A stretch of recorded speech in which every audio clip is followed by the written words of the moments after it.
Welcome to another MBS Highway live monthly webinar. I'm one of your hosts, Megan Anderson, along with Dan and Barry Habib. Today's guest, Tim Braheem, co-founded Loan Toolbox back in 2001, an online educational website for the mortgage industry. And in 2004, Mortgage Originator Magazine added him to its Hall of Fame.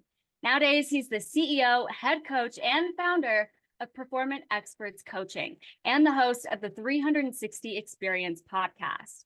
We also have Josh Metal joining us, a division president, best-selling author, podcast host, and mortgage industry expert with a personal production exceeding 1.1 billion. He is known for his insightful advice on marketing, wealth building, and entrepreneurship. And today, these two, they're going to teach us how to master our database. Join me in welcoming Tim Braheem and Josh Metal.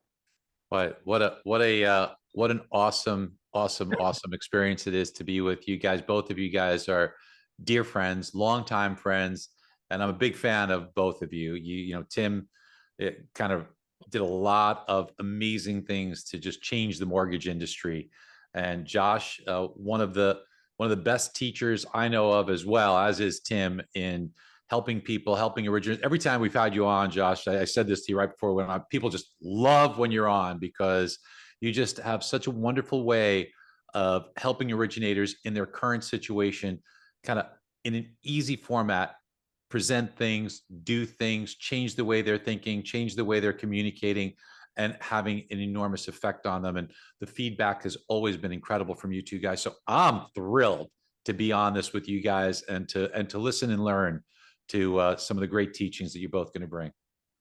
High praise. Thank you, Barry. Really appreciate it. Glad to be here. I would just say that I'm just thrilled that you're on this call with us, Barry. That in and of itself absolutely makes my day to see your face, bro. Yeah. Should we get started? Anything more to say? You take it away. Josh, you want to say anything, brother, to tee this up? I would just say, give yourself the gift of the next 75 minutes to be fully present here. What Tim is going to guide you through will change your business if you apply it. So this isn't going to be one of those classes that you're going to want to multitask. You're going to want to really pay close attention. Yeah, and what we're going to do, let me lay down the format. Thanks for that, Josh. I'm going to teach for about 45 minutes. You're going to see me pop on and off the screen because I'm going to share a tool with you that I've created for you that I think is going to be really, really helpful to you. And we're going to give it away to you for free. And we'll give you the information as to where to download it when the call starts to wind down. At about the 45-minute mark or so, depending upon how much I ramble, I'm going to kick it over to Josh, and he's going to share something very special with you. And then after he's done doing that for about 10 or 15 minutes, right around the top of the hour, we're going to hang out, and Josh and I are here to coach you. So start to formulate your questions as I roll through this presentation, and know that you're going to have our time afterwards to help you in any way that we can. So let's go ahead and get started. Look, I've been around for a lot longer than I care to admit. And one of the things that has occurred to me quite a bit over the last year or so, in the numerous businesses that I've been fortunate enough to run, and I've owned 5 businesses in my life, and examining other businesses, is that I'm aware of the fact that successful businesses, regardless of what industry you're in, doesn't matter if it's a mortgage space, a restaurant, a high-tech company, any successful business knows their numbers. And they manage their business and their business decisions based upon those numbers. And having coached some of the greatest loan originators that this industry has ever known, including Josh Metal and Ryan Grant and a whole long list of others, the common denominator, or one of the common denominators that I see with successful mortgage professionals, is that they understand the numbers and they use those numbers to guide them. They synthesize those numbers and they direct them as to what they should be focusing their energy on. And the reality of it is you only have so many hours in the day. And where you choose to apply those hours has everything to do with your success. So the numbers will lead you in the direction that you need to be going in. So we're going to break down the numbers right now, and we're going to look at this tool that I've created for you. Now, you can call it a business planning tool if you want. I think that's probably the right name for it. There are a lot of business planning tools out there, including the ones that we use within our coaching program. But this is a very effective tool to understand your numbers. So let me share my screen. And in doing so, And Josh, just please confirm you guys could see my screen okay? Yep, we could see it. Okay, Gotcha. cool. Thank you, Danny. So look, let's start at the very top. And I want to read a line to you that Josh created in green.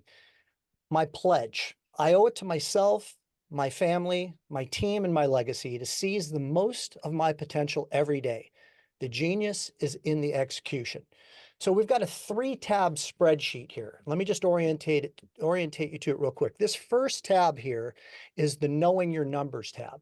Again, you're going to download this after the call, and I'm going to want you to take action with it. The second tab is your plan for execution. These are your action items within your plan. And then your third tab is your lead tracking scorecard. And we're going to get into a few different topics today that I'm going to teach on that are going to take us through these various tabs. So let's start with the Knowing Your Numbers tab. Now, what's in yellow here, team, are the fields that I'm going to ask you after this call to play with. I'm going to ask you to put numbers into these yellow tabs. The white tabs or the white sections are locked down. They're coded formulas, so you're not going to want to monkey with them. You can't monkey with them. But your job is going to be first and foremost to fill in the yellow tabs. Now, I want to build an avatar here. Okay, an avatar of a loan originator that I'm going to walk you through just so you can get a feel for how this works. So the first question under assumptions is your gross income per loan. I put in $4,000 in this avatar's case. Now, whatever that number is for you, you need to plug it in. If you want to change it to 3,000, great. Okay. If you want to change it back to 4,000, we'll do that too. Now, here's the thing. If you don't know that number, that's the first primary number that you need to understand. So you want to go back through your production over the last 12 to 18 months and calculate what's your average commission to you gross per loan. Okay, the next question is desired annual income from origination. This is a number that you have to have each and every year. I mean, what's the goal here over the next 12 months? How much money do you want to make? This avatar wants to make $500,000. So I've plugged that number in there. Okay, the next field, the number of hours I desire to work per week. Okay, so this avatar wants to have a balanced life. They want to work 40 hours a week. They want to spend time with their family. They want to take weekends to be at their kids' sporting events or to spend, family time with their grandkids or whatever the case may be. So 40 hours is what I've plugged in. You need to know what your goal is. If you don't have a goal, then how are you going to hit it? Okay, so this avatar wants to work 40 hours a week. And then the next field is number of weeks annually I desire to take for vacation. Now, this number may seem aggressive to you. And by the way, when I say vacation, what I want to make sure that you understand is by vacation, I mean off the grid, like not laying at the pool at the hotel while your kids are swimming and calling your name and you're multitasking on your phone.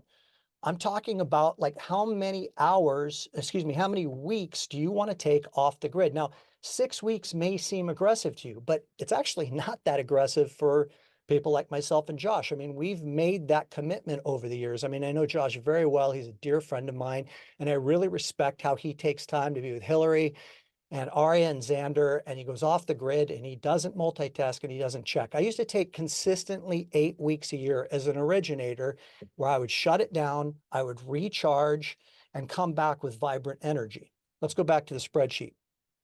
Okay, so this particular avatar, like I said, wants to take 6 weeks a year vacation. Now, what does that tell me? That tells me that the number of weeks that this avatar wants to work annually is 46 weeks. They're going to go hard for 46 weeks, laser focused for 46 weeks.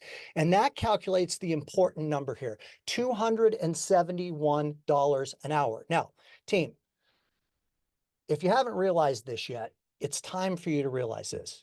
You are paid by the hour. You're an hourly employee for your own little company, or if it's a big company, then a big company, but you get paid by the hour. The difference in this business is that your hourly rate of pay is entirely dictated upon what you say yes to, and maybe more importantly, what you say no to. And the things that you're choosing to engage in on a daily basis that you would not pay someone $271 an hour to do in this avatar's case are things that you need to start to figure out how to stop doing. Now, in some cases, it's just a matter of saying no. It's just, there's no juice for that squeeze. I'm spending too much time double checking my processor's work. I'm spending too much time, distracted and working on things that don't move the needle. Or There are things that I need to carve out of my job description and create as a new job description for the next hire that I need to make. But once you start looking at things through this lens, I'm paid $271 an hour. And what are the things that I would pay someone $271 an hour to do? Your job description becomes very finite. It's about this: educating yourself on a go-forward basis as to how to improve and grow, studying MBS Highway, learning how to use list reports, maximizing your CMA so you have great confidence and wisdom at point of sale. And when you're conversing with CPAs and financial planners and real estate agents, talking to people who need to borrow money and people who can refer you to people that need to borrow money. And that's it. It's not a very big job description for the successful originators out there. And I coach a lot of them. Gentleman by the name of Sam Rosenblatt, who's going to fund 21 loans in the month of April. That's pretty damn good for this market. If you analyze his job description, all he's doing are the things that I just mentioned. And he's figured out a way to offload the things that don't pay him that $271 an hour to do, and he has somebody else doing it. Now, I realize in today's market, you're working with skeleton crews. You've had to start to get back into your files a lot more than you were used to in 2020, 2021, et cetera. The goal should be to get yourself back to that place to where you're focusing on the high payoff activities to increase your hourly rate of pay. All right, let's go back to the spreadsheet. All right, so that gets us to the next section. How many loans do I need to cover my expenses? Now, this is an important number, team, and not a lot of originators surprisingly know this number. What I'm asking you for here is your current monthly personal expenses and business expenses. So how much does it cost to run your life and your business? Your cell phone bill, your marketing expenses, your mortgage payment, your car payment, your credit card debt, whatever all of that is. And in this avatar's case, I put $20,000 a month, just picked a round number. This avatar needs to make $20,000 a month net of taxes to break even. What is that number for you? If you don't know that number, you need to go back and calculate that number. I've been doing this for a long time, for over a decade. I've had my bookkeeper run a personal and business P&L for me every single month. I know exactly how much it costs to run my life. And then I can make business decisions to support me hitting that number or hopefully exceeding it. Okay, what's your tax bracket? So in this avatar's case, this avatar lives in the state of California and is getting absolutely hosed by taxes, both on a federal and state level. So I picked a big number here, 45% this avatar is paying in taxes. What that tells me is that they need to, the gross before tax income needed to meet monthly expenses needs to be $36,364. So that's the big goal right there. Like, I need to bring in a minimum of $36,364 in my tax bracket to cover my expenses, which is a total of $436,364 annually. And now what it tells me, because it's going to calculate how much I make per loan, that this avatar needs to do 9.09 loans a month to break even. That's an important number to know. 9.09. All right. Let's go down to the next field. And this is where the rubber starts to meet the road. We started at 50,000 feet. Now we're going to drop down to about 20,000 feet. And then we're going to hit the runway in tab 2. All right. So number one, let's talk about your database. Where's the business going to come from? So client database. These are your past clients, not casual acquaintances. I want to speak to this for a moment. I talk to far too many originators where I'll say, how big is your database? And they'll say, I have 2,500 people in my database. Yeah, but you've only been in the business 6 years. I mean, you surely haven't done 2,500 loans in the last 6 years. No, I mean, these are people that, that I got from, Zillow long form leads. These are people that I was told to call, but they never called me back. That's not what I'm talking about here. When I talk about your database, I'm talking about how many people do you have that know you, that know who you are, that know what you do for a living. Now, I'm not opposed to you having 2,500 people in there, but you got to segment it out. You have to break it out. You have to know who are the people that are advocates of yours, that have had an experience with you and are there to help you, because that's who you want to be marketing to. I did 676 loans in 2004. I spent zero money on marketing to the consumer direct at that point in time in my career. In fact, starting in 2001, for the next 4 years, I did over 500 loans every year. And the entirety of my marketing spend was my database. I nurtured and mastered the art form of maintaining and deepening connection with the people that knew who I was. I don't have time to go into the art of database management in this call, but there's a lot to say there. And if you're not managing an effective database right now, you're not doing the right thing. That's definitely one of the primary things you need to be doing. And we'll get into in a moment. I know there's nothing for me to call them about. They're locked in at 2 7/8, 3 1/8, 3 1/4, all that kind of stuff. It's actually not true. It's a misunderstanding. And we're going to get into some detail on that in a sec. All right, let's go back to the spreadsheet. So this avatar has 500 people in their past client database, not just acquaintances. We're talking about relationships. Database management is relationship management. That's one of the things that we need to be making sure that we make a note of. The number on average, my clients do a new loan once every, you plug in the number here. I put in 5 years. I think that's a super conservative number.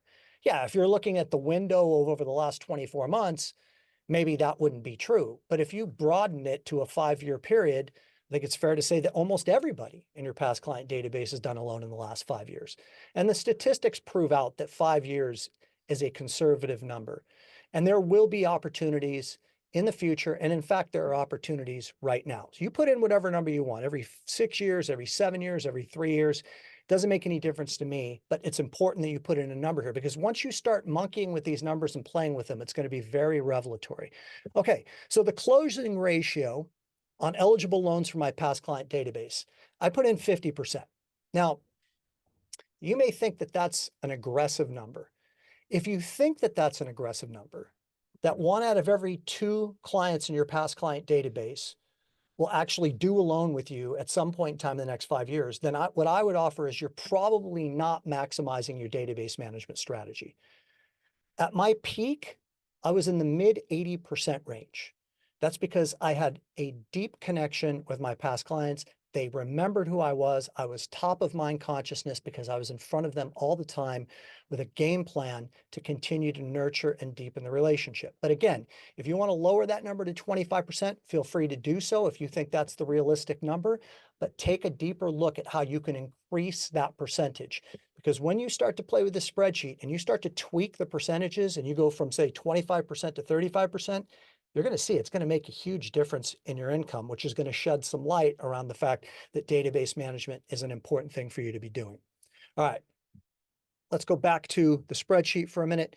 And what this tells us is that if I have 500 people and they do a loan every 5 years and I get 50% of those loans, that means on average, on an annualized basis, there are 50 deals from my past client database, or 4.17 a month. Now, that's an average. I mean, obviously in 2020, 2021, the number was higher. Last year, the number was lower. But that's the average over 5 years, and it sheds some light on the annuity income that you have available to you in your database.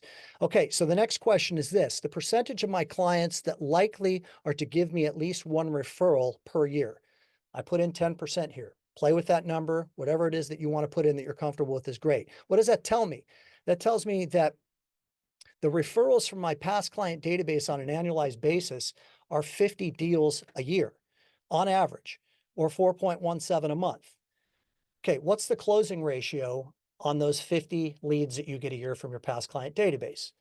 I put in 35%. My closing ratio was higher than that. A part of it was, again, the deepening of that relationship, but put in whatever number you're comfortable with. Okay, what does that tell me? That tells me that the transactions available to me on an annualized basis from past client referrals are 17.5 or 1.46 a month. And the total number of loans on a monthly basis that are available from my database based upon this hypothetical scenario is 5.63 monthly, or 67.5 per year. All right, let's talk about something. I know that you think that there's nothing for you to say to most of these people, but you're wrong. The reason that you think that there's nothing to say is because your intention of the point of contact is the wrong intention.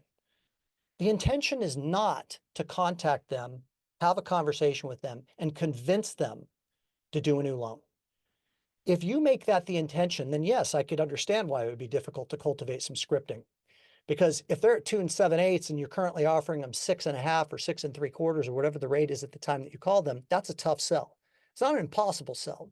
And we'll get into that in a second, but it's a tough sell. I want to take the pressure off of you. What if that wasn't the intention? What if the intention was to simply say hello? What if the intention was to show them that you care? What if the intention was to lower their guard and transcend the relationship from a business relationship to a friendship? What if you called Josh Metal, if he was your client, and said, hey, I was just driving to work here and you popped into my mind and I thought of you and I just want to say hi. How are you and Hillary doing? How are the kids? I bet they're growing up right now. What's Xander into? Is he playing sports? What if that was the only goal? What if your goal was to talk to 2 or 3 people in your past client database every day and just say hi, leave them a nice message, show them that you care, lower their guard.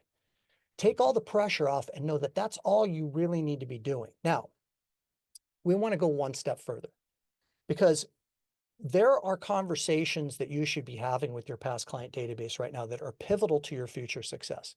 And I want to introduce a term that perhaps you have heard me say before. I used this term a couple of years ago when I was teaching on a call with MBS Highway.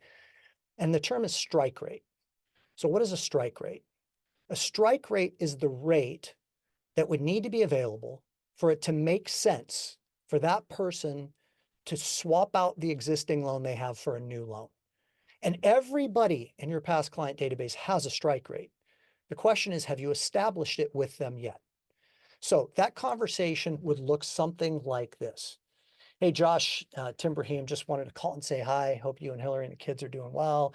Chit chat for a little bit. You know, Josh, one of the things that I'm aware of is that I've had a fair number of clients contact me recently and share with me that their existing credit card debt and auto loans are at extremely high levels. And I think some people have been polarized by the media and seeing that interest rates are high and have determined that it doesn't make sense for them to do a loan right now, but yet they're having a difficult time making their payments. And one of the things that I want to make sure that I'm doing, because my job is to proactively manage your debt for you on an ongoing basis, not just your mortgage debt, all of your debt, is I need to run some numbers and determine what your overall debt load is right now and determine what the interest rate would need to be for it to make sense for you to consolidate that debt and get into a new loan to free up cash flow and to make your life easier. What I'd like to do, I've got this tool and you use the tool in MBS Highway, you do a debt comparison, okay? You show them the consolidated debt scenario versus the existing payment structure that they have right now. And you play with the numbers and you lower it to what the rate needs to be at. Let's say that the rate needs to be at 5 3/8%. That's their strike rate. If rates were at 5 3/8%, it would save them $300 a month right now, and it would irrefutably make sense for them to do a new loan and consolidate that debt and free up cash flow with the after-tax savings and all of that. Another conversation that you could be having with them, or as a part of this existing conversation, is you ask them the question, rate for me on a scale of 1 to 10, your existing happiness with your current home. And they give you a 7. What would it take for your home to be a 10? Well, you know, I'd like to have a swimming pool in my backyard. My kids want to have pool parties. I'd like to have a home office. I'd like to be closer to work. I'd like to be in this different school district. They're going to give you all kinds of reasons. Then you reflect back to them. So what you'd really love to have is a home that had that extra bedroom so you could have the home office, and that backed open space because you and your family love to go hiking and like to be in nature and is in that school district. Is that right? They confirm that for you. How much would it be worth to you on a monthly basis if you had to pay extra to have that scenario? $1,000 a month. But I've run the numbers, Tim, and rates are so high right now, there's no chance we could get there. Maybe and maybe not. Let's take a look at the after-tax cost associated with you having this home. And you run some numbers for them. I won't go into all the detail. You guys are smart enough to figure it out. And you establish a strike rate for them for that new home. So what I'm seeing here, Josh, is that if we could get 5 3/4%, we're not there right now. We're at 6 3/4. But if we can get down to 5 3/4, it would make sense for you to sell this home that you've been in for 6 years and move up to another house that's in that school district that has the space that you need to have the home office. I'm going to watch that for you. So you establish the strike rate, you put it into your database, and you move on and you start accumulating this with all of the people that you have in your database. Now, here's where the magic happens. You're watching rates. They start to come down. You get to 6 1/4. You look at your CRM. You got 11 people that have a strike rate of 5 3/4. And then you have another 9 people that have a strike rate of 5 1/2 and another 14 that have a strike rate of 5 3/8. Now you can start to predict when you need to staff up. Look, you've all been here before. Rates drop like a rock. You don't know who to call. When you figure out who to call, you call them and start going back and forth with them, having a conversation with them that you should have had with them 9 months ago. See, because what I'm talking about here is that I'm going to pick up the phone and call Josh when rates hit 5 3/4. I'm going to say, hey, Josh, guess what? You remember we talked about 9 months ago about the fact that if we hit 5 3/4, we could consolidate all that debt and save you $317 a month. I got you locked in. You're already approved. My team is going to send you just a short list of things you need to upload to the portal to get your loan completed. The next payment that you make is the last payment that you're going to make at the $317 a month higher than you should be paying. I'm so happy that we were able to provide this service for you. Starting on June 1st, you're going to have a new payment that saves you and your family some money. It's not, would you like to? It's, we took care of what we talked about 9 months ago. This is where great originators excel. When rates drop, they know who to call. They've already had the conversation with them, and they're efficient in turning over their database and refining loans. They're also efficient in knowing when to call people that are ready to move. They know who wants to move. They know where the rate needs to be when for them to take action with moving, and they line them up with a real estate agent. They additionally have the staffing in place to be able to facilitate this business. We've all been in that situation before where rates drop. You, again, don't know who to call, but when you do figure out who to call, you don't have enough processing help to be able to get all those loans done, and you lose thousands, if not hundreds of thousands of dollars because you weren't ready for the opportunity. What I'm saying to you is right now is the time to be lining all of that up so you can have efficient, quick conversations and know exactly who to call when rates drop. Okay, let's go back to the spreadsheet here. So we move down to the next thing, referral partners. So this is realtors, accountants, financial planners, insurance agents, divorce attorneys, bankruptcy attorneys, local banks, you name it, all of them, okay? So number of strategic partners that this avatar currently has, or excuse me, number of referrals per strategic partner that this avatar currently gets. So they get 1 referral on a monthly basis from their strategic referral partners, or 12 referrals a year, okay? Now, the number of strategic referral partners, 10. So this avatar has, 6 realtors, 2 CPAs, a financial planner, and a life insurance agent, and they get 1 deal a month on average as a lead from these 10 people, okay? That's a total number of 120 referrals per year, or 10 referrals per month. Okay, what's the closing ratio from these referral partners? In this hypothetical scenario, I put 25%. I think that's a low number. So let's talk about that for a minute. And this is where these numbers start to really reveal some things. So if my referral partners are giving me a deal a month, and I have 10 of them, so I get 10 referrals a month, and I'm closing 2.5, which is 25%. The question that I need to be asking myself is, why is it that I'm closing such a low percentage? And what would happen if I could get 40% or 50% of those leads to go with me? If I get 50%, I just doubled my fundings on a monthly basis. I went from 2.5 to 5. Oftentimes, it's the way that they're referring you. Sometimes it's where they're getting their leads from. Sometimes they're giving out free business cards where you have other referral partners who are referring you with the kind of certainty and confidence that you would like. So I want to give you a script right now. Maybe you've heard me say it before. And the script is, how do you get a referral partner to refer you in the way that you would want them to refer you? Okay, here's the formula.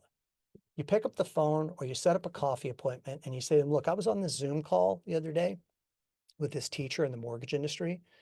And one of the things that I realize is that I've never asked you the question, how you would like to be referred. I've never asked you what you would want me to say about you when you're kind enough to refer one of your clients to me. And the reality of it is that most people that do what I do for a living talk about being a partner, but I realize that maybe I haven't been the greatest partner that I can be to you. So what are the things that you would like me to say about you that you could never say about yourself? Because my job when I first talk to that client for the first time is to be an advocate of you, to be an ambassador of you, to edify you. Tell me what it is that you do well. Tell me what it is that you'd like me to say about you. Now, by the way, as a sidebar, I'm not going to go too deep down this rabbit hole. You need to be having this conversation with real estate agents right now in relation to the NAR issue. So a good question to ask a real estate agent right now as it relates to the NAR issue is, walk me through one of your most recent transactions where you represented a buyer, and let's list out all of the things that you did to bring value to that person, like every granular thing. Because what we need to do is we need to be able to establish the value that you bring to buyers, and I want to help you with that presentation. I want to help you place a value, a monetary value, to the things that you do.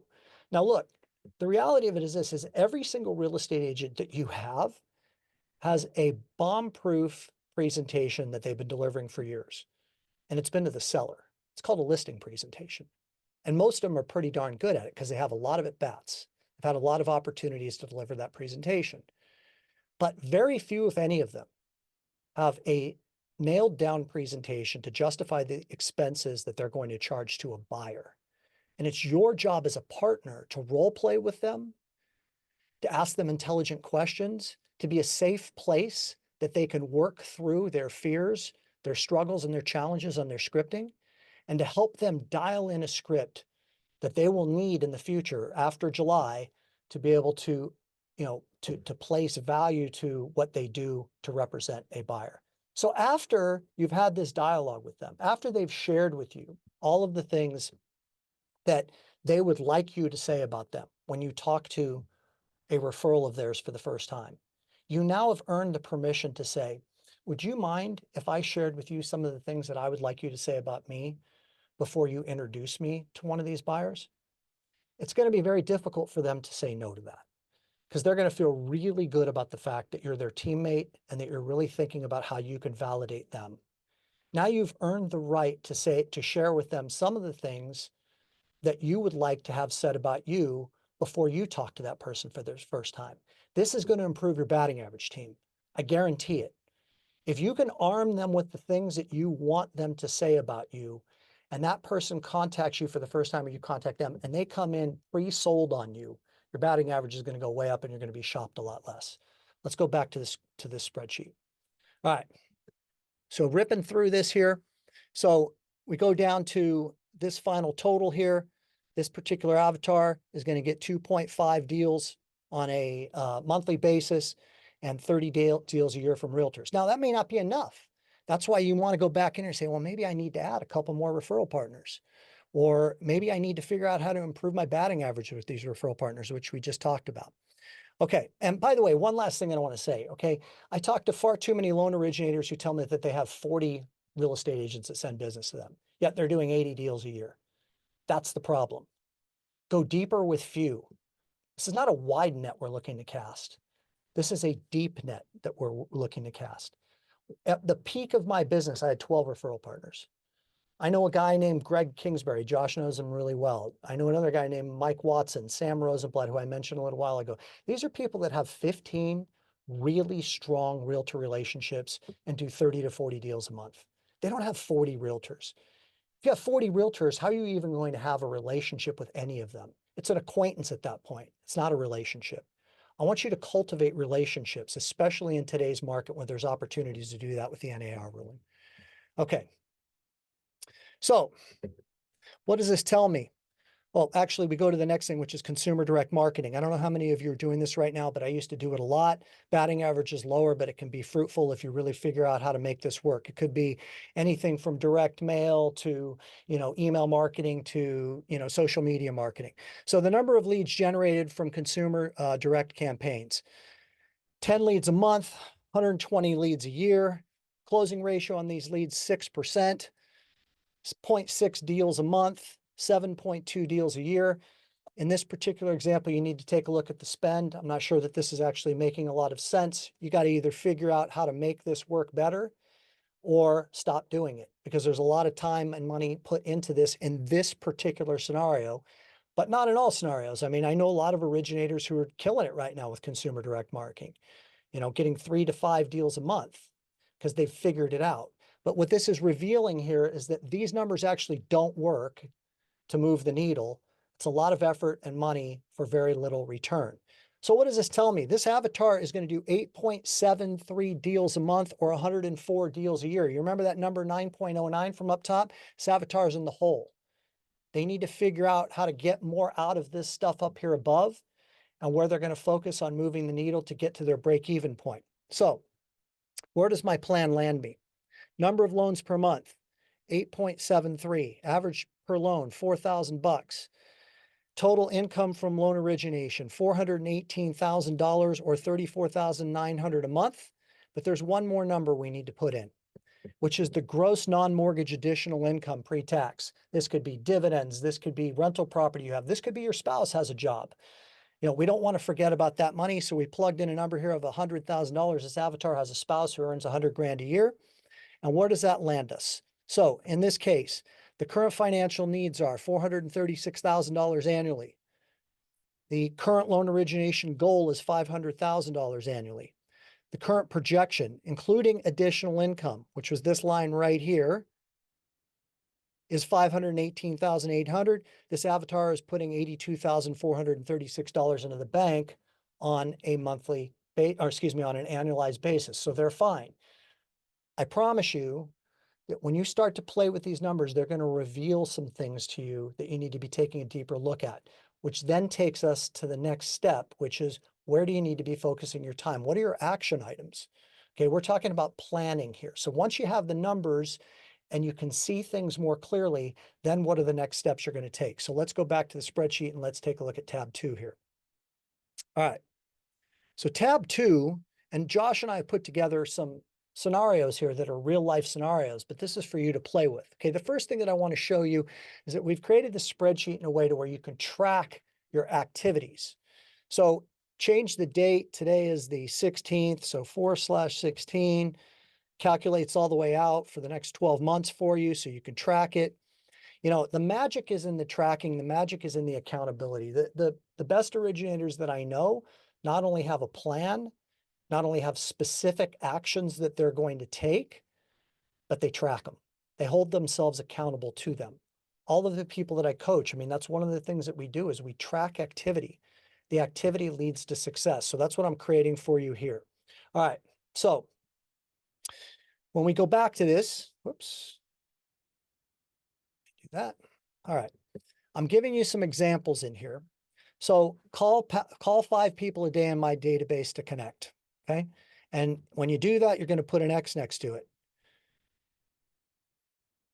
And it's going to calculate for you how many times you did this week. Okay. Another example, send out a monthly newsletter.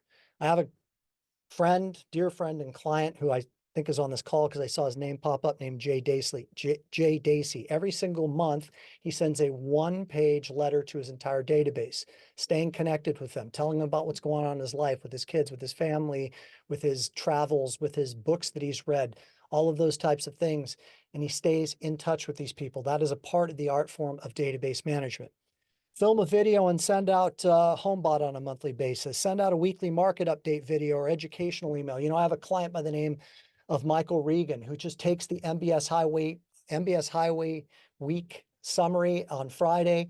He prints it, he reads through it, he highlights it, and every Monday, his entire database gets a 2 to 3 minute video summarizing what happened in mortgage interest rates and with real estate inventory, et cetera, for that previous week. It's a brilliant way to just stay in touch with people, and you're going to get better and better at it the more you do it. If you do it every week, I promise you, 3 weeks in, you're going to be 3 months in, I should say, you're going to be dynamite on camera, and people are going to watch this. All of his clients watch it, give him tremendous feedback about it, and he gets a lot of loans from his database. You can read through the other examples here. We've got some other MBS Highway report card stuff in here, etc. Let's look at consumer direct marketing. Create 3 reels for Instagram weekly. Send out 5,000 direct mail pieces for HELOC debt consolidation monthly. Send out $500 worth of YouTube pay-per-click ads on a monthly basis. By the way, if you're not doing YouTube pay-per-click ads, you should take a look into that. That's a really inexpensive spend that can get high yield. And I would direct you to my podcast with Michael Regan from January 1st in the 360 Experience podcast. He talks all about it. You can get a lot of great ideas from him there. Realtors. Meet with all of my realtor partners and role play with them on their business, on their buyer presentation. We talked about that a few moments ago. Go on caravan with my agents twice a month. hosting one-to-many presentations on a quarterly basis and delivering a bulletproof buyer, lunch and learn, etc. Same thing with financial planners. I just highlighted this one in red just because I just think this is the easiest thing for you to be doing to your past client database. And oh, by the way, to all of your pre-approved borrowers. Look, your pre-approved borrowers, you've already done the work. You got them, you did the hard lift. You got them to say yes to you. Then you deployed your team and they went and got them approved. My question is, what is your plan to stay in touch with them to make sure that it is incredibly difficult for them to not be loyal to you? I hear this all the time, that my borrowers aren't loyal. So the question is, what are you doing to create loyalty? Because isn't it your job to create loyalty? I mean, I talk to loan originators all the time that have 200 pre-approved buyers from the last 12 months, last 18 months. How much do you make per loan? $3,000 a loan. So you're telling me you have $600,000 in income sitting there. Boy, you better have a plan to nurture those relationships, because look, it's no different than a dating relationship. When you first start dating somebody, everybody's on their best behavior. They're bringing their niceties, they're staying connected. And then over a period of time, people get lazy, the connection starts to wane, and then somebody cheats.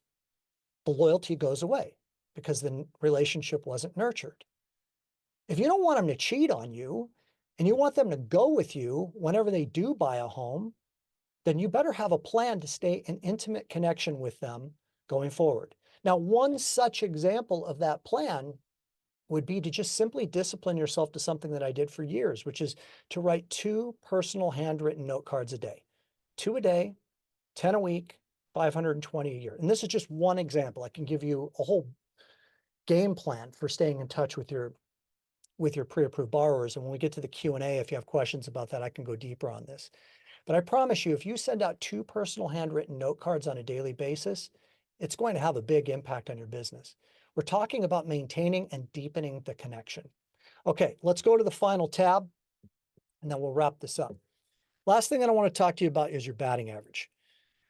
So in today's market, you know, with technology, with all the internet lenders, with there being less leads and still too many originators in the space, boy, I'll tell you, I don't know that there's anything that I would be more focused on than my batting average with my opportunities that I get. I mean, you don't get as many at bats as you did back in 2020 and 2021. So you better be able to convert at the highest probability possible. So the way that I did that, and when I first started to really, I mean, the first time I charted my batting average was in 1995. Let me first orientate you to this here, and then I'm going to go off camera. So what you're going to do is you're going to start here in April, and you're going to start to log every single sales opportunity you have with borrowers and with referral partners. You're going to put the source of that lead. You're going to put the result and the reason that they didn't say yes to you if they didn't. So let's go up here to this one as an example. So Bill Jones, hypothetical name, referred to me by a realtor by the name of Mary Johnson. He went with me and said, yes, great. It's going to reflect over here in my batting average for this particular month. Mary Jackson referred to me by my CPA, Richard Blythe. She said no, she didn't go with me. My fees were too high was the reason.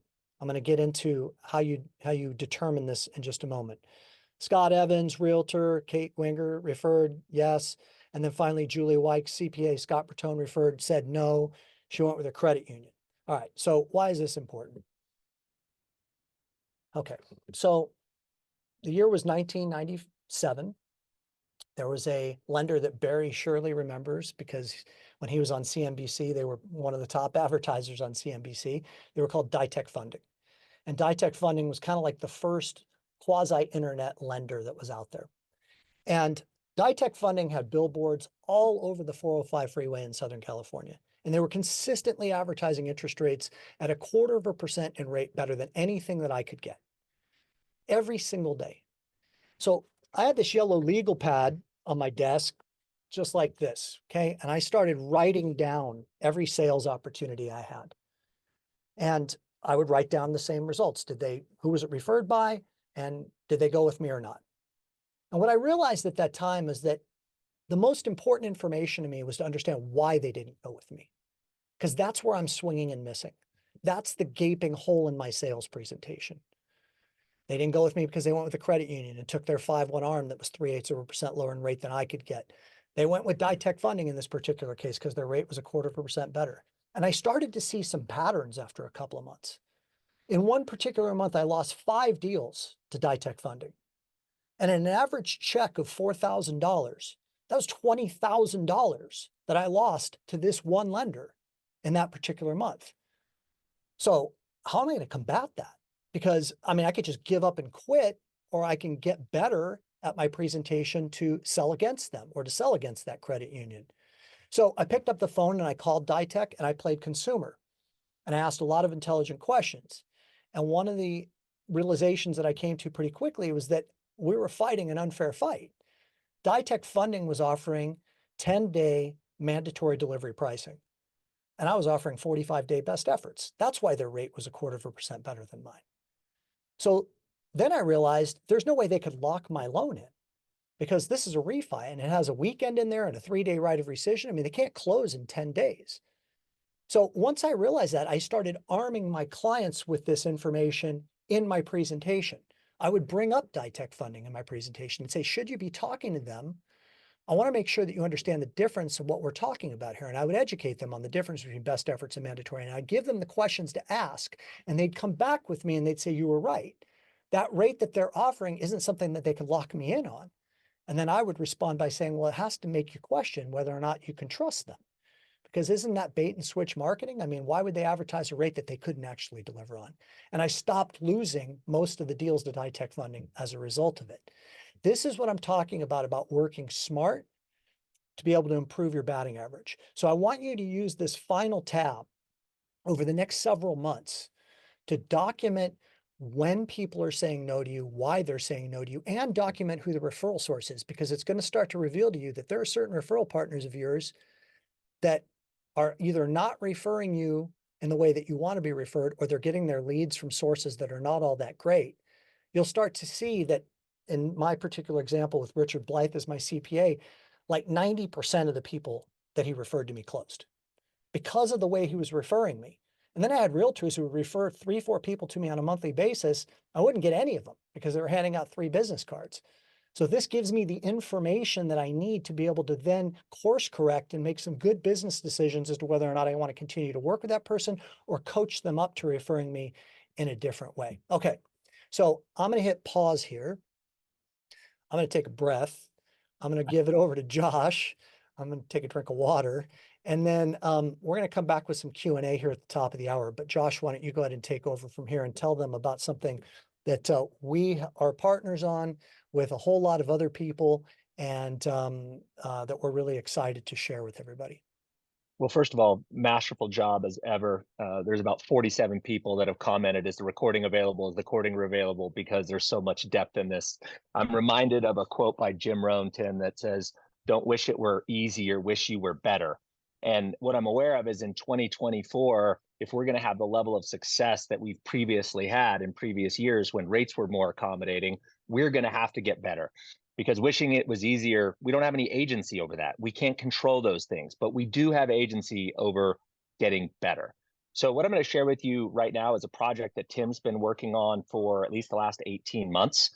Those of you that are familiar with the Loan Toolbox, which is the original OG tool that Tim came out with back in the day, this has now been relaunched, reimagined, and recreated in today's world called Loan Atlas. Barry, I saw you come back. Did you want to jump in and leave a comment? I really just wanted to say that, Tim, I thought that was absolutely brilliant. I loved it. It was brilliant. And I saw a lot of comments. People, if I may just make one quick remark on the cash out refinances where you have the obstacle. Seems like a lot of people have the obstacle with the home equity line of credit. Look, I understand that, you know, originated loans for a very long time, and there was a lot of periods of time where rates were low and then they went up, and rates were not as attractive to do, you know, those refinances. Home equity lines of credit were better. So first of all, remember, home equity lines of credit are going to be more expensive. They're going to be, you know, maybe 2% higher than rates to begin with. And Dan, if I'm not mistaken, is it still right now, according to the MBA, about 31% of transactions are still refinances. So there's a lot of them out there, right? So don't discount them first. But here's the difference. In lower rate environments, you are going to save rate and you're going to save payment. In a higher rate environment, what you're going to do is you're going to save years and create wealth. So just change your mindset. Standard operating procedure. Don't do a comparison on a 30-year fixed. You should start with a 20-year and do the debt consolidation and show them the amortization. And if you get a little bit lucky, if they got a lot of debts, you can get to 15 years, 12 years. You'll pay a higher rate, but you pay less interest. The number is a higher interest rate, but the dollar is less interest. Comparing that to a home equity line of credit, yes, the home equity line of credit will preserve that initial loan, but you don't have the benefit of the accelerated years, the accelerated amortization on either. If any, the amortization becomes longer because you're not going to amortize anything on that HELOC. So I know it's not easy, and I know everybody's not going to go for it, okay? But these are little things that you could talk about and you could think about doing. So if it just gets that one more over the finish line for you. So that's all I wanted to say, because I'm watching the comments there, and I just wanted to underscore that that could be a potential, okay? But Tim, I mean, just phenomenal, blown away by what you presented. Thank you very much. And by the way, like, you know, Eric Bible, I mean, Josh knows Eric Bible. Eric Bible's been doing loans for the last year and a half on debt consolidation, 3, 4, 5, 6 a month. Like, I mean, they're out there. You just need to know what the sell is. You need to know how to present the numbers. Josh, take over, brother. Advice is always more valuable than price. Always. We just have to show them how to create more cash flow, how to use that cash flow to build wealth. So thank you, Barry. That was a great moment to interject there. Okay, I'm going to share my screen real quick and give you a quick introduction to the Loan Atlas before we go into the Q&A session here, and then we'll make the business planning tool available to everybody. So what you're looking at here is the dashboard. This is what you see as you enter the Loan Atlas. And the first thing that you're going to see is the upcoming live events here. So every 2 weeks, there's a master class that's taught. And then we give you 2 weeks to implement what you've learned in that master class. And 2 weeks later, you come back and we have an implementation and Q&A session. What did you do that was successful? What did you do that failed? How can we pour into you and help you? 2 weeks ago, I taught on buy-by buyer agent commissions and really taught a strategy that I've been developing and working with my team for the last 6 to 8 months now on how you can build the pillar of your business to receive referrals from listing agents. So this was a class that was given 2 weeks ago. In 2 days, we'll have the implementation and Q&A session. Same cadence every 2 weeks. We also have what's called office hours. So Caleb LeGrand is the #1 producing originator in the company that he's with. He served over 400 families, over 83 million in production last year. Caleb is a master in new builder business. So a couple weeks ago, he taught on how to cultivate relationships with new builders. Now he has what's called office hours. So in addition to the master classes and then the Q&A implementation sessions, you have on the off week, you're going to have a office hours with the faculty members where you can come in and just essentially get an hour of coaching with them to ask them their questions. We also have, in a similar cadence, Tim does Talk with Tim. And so Tim will take questions throughout the community boards and then teach scripts and educate you on how he would overcome those challenges. So this is the main platform. I want to walk you through just a couple of, I'll kind of navigate through this with you really quickly here. So Josh, can I just say something real quick? Please, Tim. So just to interrupt your flow, I'm sorry. There are 17 faculty members of the Loan Atlas that have funded over $27 billion in production in their career.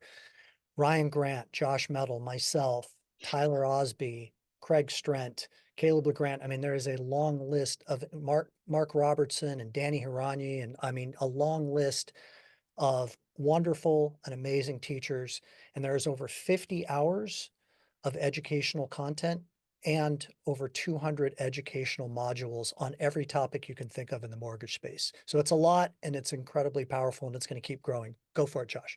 Yeah, well said. So there's a snapshot of the faculty there, and you'll notice that all the upcoming events are listed, which would include Talk with Tim and the office hours, as I mentioned. You also have all the event replays here. So as I mentioned, 2 weeks ago, I taught the Bye Buyer Agent Commissions Masterclass. The recording is available for all of the previous masterclasses, but not only the recording, as you'll see here, but any learning documents that accompany that presentation. So in this particular presentation, there's a PowerPoint presentation, which can immediately be rolled out and used with your realtor partners. I created a Bye Buyer Agent Commission implementation plan, which is a literal step-by-step process, including pictures of how my production team is using MBS Highway and list reports to cultivate, and first to find listing agents, and then to cultivate that are actually doing business, and then to cultivate relationships with them. So the detail and the granularity of this teaching is what really makes it different. Okay, let me take you from the live events over to the 8 disciplines of mortgage mastery. This is really the foundation, the chassis, if you will, that this entire platform is built upon. And it has this construct that, you know, becoming a master of origination, there's a lot to it. There's a lot of disciplines to it, and we kind of equate it to climbing a steep mountain. And as you reach different levels of the mountain, there's different challenges and different obstacles that emerge, and you need a different discipline of knowledge to learn it. So I'll just kind of walk through this with you real quickly. Discipline number 1 is essential knowledge. So maybe you wanted to get into reverse mortgages. Trevor Carlson's one of the top reverse mortgage lenders in the entire country. He just did a bunch of teaching modules around reverse mortgage. Maybe you're at a place where your business is starting to pick up and you're thinking about hiring again, and perhaps you don't have the time to arm your new hire with the nuances of how to sell a fixed rate versus an adjustable, what a 525 cap is, what interest only, second loans are, DPA programs, non-QM. These are all the things that a new originator needs to have that essential knowledge, but you might not have the time to teach them. The next one is a system for selling. And this is one that I want to dive into for just a minute, because of all of the LOs that I coach and that I talk to, the real challenge in today's market is conversion. If you're tracking your conversion rate, most everybody I know, even the top originators that I would say these are the best of the best, have lower conversion rates than previous. So why is that? Well, in this module, or in this discipline, you have module after teaching module showing you how to increase your batting average, as Tim referred to it. This is a beautiful video that Tim created called The Toughest Question You'll Ever Answer. And I'll just kind of show you what that looks like as we pop into this module. The first thing that you'll see is a teaching video. This video, most videos are 10 to 15 minutes in length, some of them as long as 40 minutes. You'll see a summary of the video. You'll see the transcripts from the teaching module. The learning documents will be attached. So I'll just go over here and go into the success scripts. So all of the scripts that come from the learning module are netted out for you in these documents. So you absorb the video, you watch it, and then you practice it with these success documents. And then, of course, if you have, hopefully you've taken action items that you want to actually execute on after watching the module, and there is a document prepared for you to kind of coach you into how to take this from theory into practicality. Okay. Tim, anything else you want to say about this? Do we have time to play a video for a second, or should I keep rolling? It's up to you, bro. Whatever you got. We want to make sure we give everybody the link to download the spreadsheet that I just provided, because I know that some people may have to drop and I don't want them to miss that. Okay, good call. Let me just end with community then, because I mentioned that the 8 disciplines of mortgage mastery is the foundation or the chassis. But the fuel, the rocket fuel that propels this entire platform, the Loan Atlas platform, is the community. When you join the Loan Atlas, you can kind of look at it as, I've just hired a couple hundred accountability partners. And we all get together and we leverage the collective intelligence of the group in the community page. So you'll see here that every day, this is an incredibly vibrant community. This morning, I gave a quick update to everybody about the Department of Justice, the DOJ, getting back involved in the NAR issue. And there was a really interesting quote here from this real estate attorney that basically says, look, the DOJ fervently wants NAR to issue a rule that prohibits any coupling of the commission paid by the seller to its listing broker. So we're collaborating on these things as they evolve in live time. If you have a problem, if you have a realtor presentation, if you have a first-time home buyer presentation that you're giving, you never have to create that content on your own again. You just come up here and post into this community, hey, I'm doing a first-time home buyer presentation. Who's got a PowerPoint presentation? I saw a post on that last week. There were 4 different people who posted PowerPoint presentations to share with them within 24 hours. Last thing I'll share on this, Tim, and then we'll go over to the offer. I know we're running out of time. This is game film. So this was actually Mark teaching a buyer's agent how to express their value proposition. And he recorded the video of him teaching the realtor into the link along with the slide deck that he was teaching the realtor with. So it's a vibrant and valuable community. Okay, so Tim, I'll jump in here. I'll zoom this out so we can all see it in full size here. So here's the special offer that we have for the— Josh, I'd say one other thing real quick, just to summarize. You know, I've been a coach for 14 years. This is coaching at the next level. This is 17 coaches all coming together to help you and a whole community around it and giving you everything that they know. So coaching typically costs about $18,000 a year, $15,000 to $18,000 a year, something like that. We're talking about a fraction of that cost to have access to 17 coaches plus an entire community with all of the education that they have to offer. Now, yeah, well said. Thank you. So team, the standard retail price for Loan Atlas is $349 a month. We've teamed up with MBS Highway to really bring you an incredible value, an irresistible offer. First off, we're knocking $100 off the monthly price. It can also be prepaid for an additional discount if you want to prepay it up front. But in addition to the $100 discount, Barry and Dan and the whole team at MBS Highway has enabled us to include the CMA membership with it. So if you have always thought about, getting your CMA, but you've never had the real impetus to do it, this is your chance. They've thrown in what is a $2,000 value into your price of the Loan Atlas. If you're already a CMA member, your next year's renewal can be included or paid for with your membership to the Loan Atlas. So if you scan the QR code, I think Megan has also dropped it into the notes here. You will end up, let me just stop sharing this really quickly so I can, I want to get you to the page, team, so you can actually see the page. Hold on one second. Get out of this. Yes, and I did go ahead and I put that link in the chat box. And if it's not working, we are having some people that are running into an error message. Is there someone they could email if they are having issues to receive that from your guys' team? You bet, Megan. We'll drop into the chat here the Loan Atlas support email. So if anybody's having a hard time with the document, let us know. So if you scan the QR code, you're going to end up here. And you can receive the download of the business planning tool here. If you have any challenges once you've opened it, what I would recommend is you download it to your desktop. And then once you've downloaded it to your desktop, reopen it and you should be able to edit it. Sometimes when it pops up in like a Google Sheet, it doesn't allow you to edit until you download it. So that's just a tip. And then down below, if you're interested in joining us in the community in the Loan Atlas, you will notice that there is a sign-up link here, which includes the discount and also the CMA membership.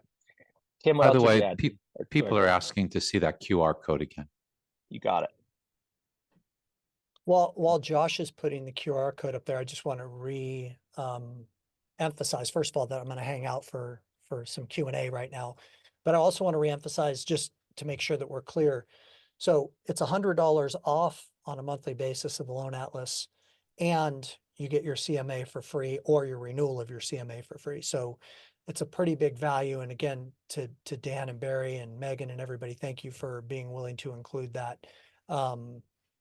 And we're here to help you. I mean, that's what we're all about, is just we're doing this every day, all day, just figuring out how we can help loan originators in this market. So we'd love to have you as a member of the Loan Atlas. I think that you'll find it to be well worth the value. Anything else you'd like to say, Josh, before we get into Q&A? No, I'm just very excited. There was one question in the chat that I think we could maybe start with, Tim, and that was, if somebody is filling out your tool, the business planning tool, and they're home shopping or haven't gone under contract yet, would you mark that as a yes or a no in terms of conversion? How would you mark that in your sheet? So the client is shopping. Okay, so this is a great question. So first of all, sometimes you won't know whether somebody's a yes or no for weeks, right? I mean, like, they're a lead, you're following up with them. They haven't, but once that person has said yes to you and gotten pre-approved with you, it's a yes, because you did the job. I mean, the hardest job that you have is to create the lead. And the second hardest job that you have is to convert the lead. And that's what I'm trying to highlight for you about these pre-approved borrowers. That's already your income. It's like, what are you doing to secure it? I remember the first time that this happened to me, and I never had the circumstances that all of you have now. It wasn't as severe, but I had 24 pre-approved borrowers back in 1999. Rates went up to about 8.75%. And I sat down with my team and I said, we did all the work on this. I mean, these are our borrowers. I don't want to lose any of them. I hate it when when I ask the question, I say, how many of those people do you want to get? And they say, at least 50%. I'm like, 50%? Why 50%? How about like 100% or something close to that? I mean, you did the work, your team did the work. Now it's just a function of you creating a situation to where they have to go against their values of loyalty, because you've earned loyalty. So once you've gotten them to say yes to you, it's incumbent upon you to stay in touch with those people. And guess what's going to happen? There's going to be these days, if you do that, where you run your pipeline report for August, and you're going to look at it, and, I'm going to fund 7 loans in August. Not bad, it's a good month, whatever. And then all of a sudden, 2 people are going to come off the sidelines, and now you're going to fund 9. And then September is going to roll around, and your target is that you're going to fund 8, and then 3 people come off the sidelines, and you fund 11, because you stayed in touch with them and you continue to deepen the relationship. That's what I want you to be focusing a lot of your energy on right now, is that in your database. I love the tenacity, Tim. Like, those are your clients. They've already taken your team's resources, your resources. Why would we not have the goal of getting 100% of those and treat them as such? It's a gold mine. I got 23 out of the 24 in the next 18 months in that scenario that I mentioned. I got all but one. Tim's not competitive, in case anybody noticed. No, I mean, but that's where my focus was. I was like, wait a minute, like, that's a lot of money. That was $100,000 in my world. And that was when $100,000 meant something, before quantitative easing, all of that. I mean, like, it was a lot of money. So I was like, I can't afford not to be focused on this. And I needed to have a plan. So here's just another example of something for your plan. Okay.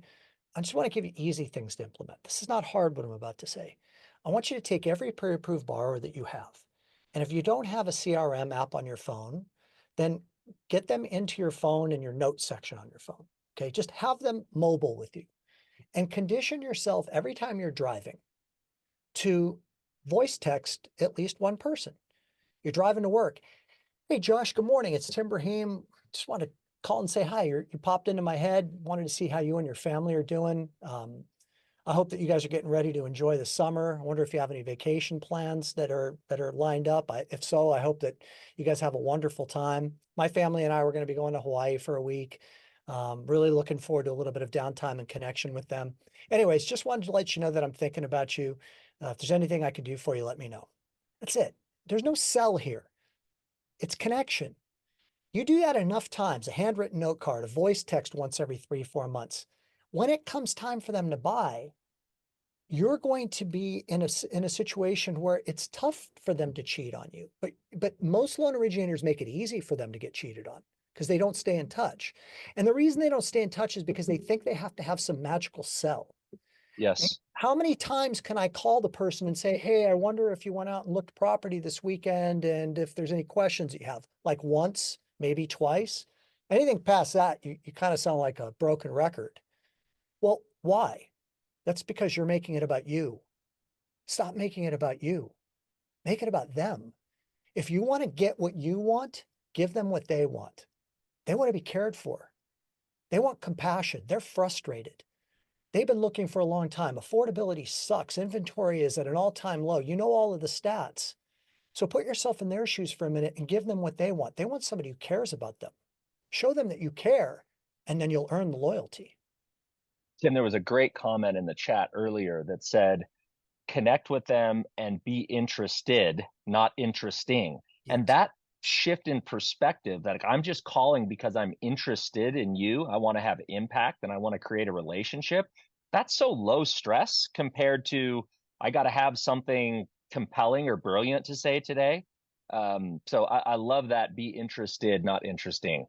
It's a great quote. There's another one that I'm pulling up right now that I don't know by heart. It goes like The saying goes, if you want to be interesting, be interested. That's the saying. Oh, it's beautiful. You want to be interesting, be interested. It's beautiful. Same thing. So here's one from Dale Carnegie that plays off of that. You can make more friends in 2 months by becoming interested in other people than you can in 2 years by trying to get other people interested in you. Yeah, that's good. Isn't Same that true thing. though? It's When totally true. When people are curious and they ask questions and they want to know about you, you just feel closer to them. You want to connect with them. Beautiful. What other questions we have? I want to answer the big question in the room. You all, thank you for being patient. You will get the recording after this webinar, and the links will be in there as well. You know, Tim, I wanted to just say something.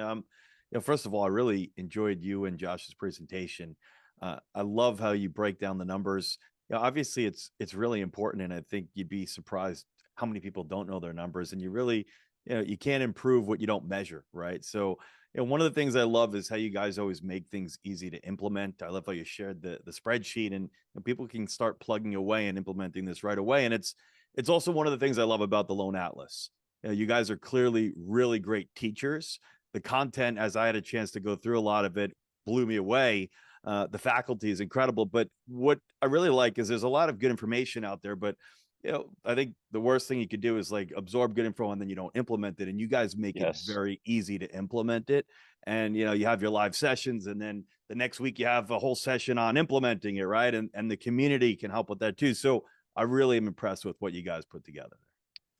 Thank you, Dan, very much. And, we're going to just keep trying to figure, I used to use, this really poor analogy, but I can't come up with something better, which is, we can lead the horses to the edge of the water and hope that they drink, or we can figure out a way to shove their head under the water and make them drink. And that's what we're trying to figure out. Like, how can we help you implement? I mean, that's the code that we're going to continually seek to unlock. And one of the things that we're going to be releasing by the end of the summer is a full-blown marketing library where we can become your virtual marketing assistant and do your marketing in your database and your pre-approved borrowers for you. We're going to look to just figure out more and more ways to keep adding value. This is just going to keep getting better. The Loan Atlas has been referred to, Ryan Grant mentioned that this is like getting a master's degree, your MBA in mortgage. And that's never been more true when paired with your CMA. I mean, to have both of those tools, to have the knowledge, and then to be able to use the scripting and the implementation that you'll learn inside of Loan Atlas is, I don't believe there's a more powerful resource available ever in the mortgage industry.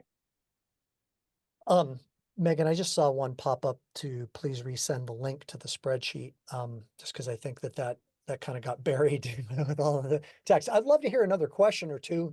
I've got about another 10 minutes before I have to bounce. So if anybody has a question they want to put in the chat, about their business, something I could do to help you, it would be great. Do I have Tim, we're hearing a lot of people today that they're concerned because volume levels are down, rates are higher. It's kind of we feel like from the originator standpoint, they're getting kind of beat up on all ends, right? They, how do they, and you guys are such great communicators as well.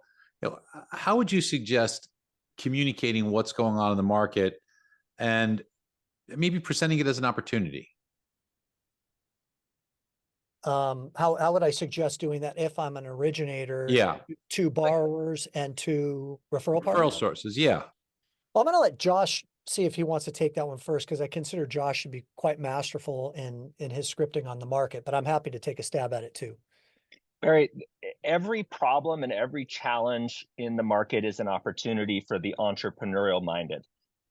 Donald Miller, who I learned a lot of my marketing from and have studied quite extensively, says that, look, if you want to get somebody's attention, start talking about their problems. And good Lord, is there not a lot of problems to be talking about right now? Buyers have problems, rates too high, affordability, lack of inventory, 1 out of 3 homes sold in cash. Fannie Mae says that 83% of home buyers think it's a terrible time to buy a home. You can look at those as obstacles, or you can look at those as the way. Because when you partner those challenges, or you combine those challenges with the tools that you have provided us inside of MBS Highway, every single one of those obstacles become the way to separate ourselves from a Bank of America loan officer or some other bank loan officer who doesn't have access to these tools. And what Donald Miller teaches us is, if you want to get their attention, first of all, talk about their problems, because you'll go, whoa, that's my problem. I'm struggling with that as well. You've got my attention. You've pierced the force field of trying to block you out. Then you show empathy. Then you show authority. And here's the tool, the resources, the ways that we've been able to guide families just like yours through these challenging times to a place of success. So it's problem, empathy, authority, and call to action. So I would say the first answer to that question is check our mindsets. Yeah. You know, if we don't have the Ryan Holiday mindset that every problem is an opportunity, the obstacle is the way, then you'll never be able to implement these tools to create impact. So that's the first thing, and then I'll send it back over to you, Tim, to see how you'd finish that. Well, I would, yeah, I loved where you went at the end, and I love what you said at the beginning as well. I want to deepen what you said at the end. I mean, in Barry's question, talked about being beat up right now. So look, yeah, the one thing above and beyond everything else that is your greatest responsibility as a human being, and nobody knows this more than our dear friend Barry, and I'm sorry, I'll probably get emotional, okay, who has to master this right now more than anybody that we know, is what goes on between the ears. Like how we start our day and what we choose to focus our attention on has everything to do with our energy, which is the most important, that is the most important fuel, that is the most important food that we can ever consume, is the right mindset to give us the right energy so we can be a beacon of light, so we can vibrate at a high level. So I would say that the way you start your day, your morning routine, is so incredibly important. Yes, there's a lot of importance to having the right presentation and focusing on the formula that Josh just articulated and utilizing all of the incredible tools that you have available to you in MBS Highway that can give people a positive spin on how the market works, and the roller coaster analogy and all of these things, all the statistics. But if you don't believe it and you don't embody it because you're waking up in the morning and you're focusing on how I haven't locked as many loans as I wanted to this week, that is the slippery slope that will have you in a negative state of mind, and you won't be attractive if you're in a negative state of mind. So the question that I would ask you is, what is your plan to start your day every day? What's your morning routine? Is it prayer? Is it gratitude? Is it self-education? I think it's all of it. I think making sure you get up, Josh taught me this. I mean, I used to look at Josh like he was a freak when he would tell me that he gets up at 4 o'clock in the morning every morning. I'm like, I'm not even in bed till 10:30. I go to bed at like 8:30 now, and I get up at 4:30, 5 o'clock at the latest. And I spend the first 3 to 3.5 hours of my day working on what's in between these ears. And for me, that's gratitude. It's planning out my day. It's focusing on positive, mindset. It's focusing on what is it that I'm going to do to help somebody. What are the things that I can do to help another human being today? That's what I'm talking about with your pre-approved borrowers. Like, what do you need to say to them to inspire them, to have them feel good? Which, by the way, when you do that, it makes you feel good. So I think that that's as important as anything. Never has it been more important that we learn and master the skill of standing guard at the door of our mind. That's another Jim Rohn quote that he said, you really can't reach the level of success you desire until you learn to stand guard at the door of our mind. In other words, we have agency, we have dominion over if we're going to focus on what is negative or what is positive. Tim and I spent December at a Joe Dispenza meditation retreat. And what Joe Dispenza taught us and over and teaches us in his meditations is where you place your attention is where you place your energy. So right now you can decide if those things that are scary or going wrong in the market, if those are problems that are going to derail you, or if those are opportunities that are going to propel you. Yeah, I mean, I'll just throw in an extra tip. So here's a great meditation for everybody to go buy. It's $25. Go to Dr. Joe Dispenza's website and buy the the meditation, Reconditioning the Body to a New Mind. It's a meditation that will surely have you coming out of it feeling inspired and in a positive mindset. And I would say 1 to 2 days a week, do that meditation in the morning. And when I'm done, it's like I go up to make breakfast and I'm like, I'm kind of singing a song to myself and everything's more beautiful. And I don't think that you could go wrong with that. Like, I mean, I think that if more of us had that kind of an energetic frequency, we'd be more attractive to the people in our lives. And that's what I think what we're all looking for. And Tim, that was Reconditioning the Body to a New Mind. Is that correct? Yep. Reconditioning the Body to a New Mind by Dr. Joe. It's a great one. Put a link in the chat box, that meditation. Oh, I'm excited to try it. Yeah, it's great. I just want to say I am extremely grateful for you guys for coming here, for sharing your knowledge with everyone on this call. I think each and every one of us appreciates it. The comments have been amazing. Thank you guys for showing up, for living your purpose, and sharing your gifts with us here today.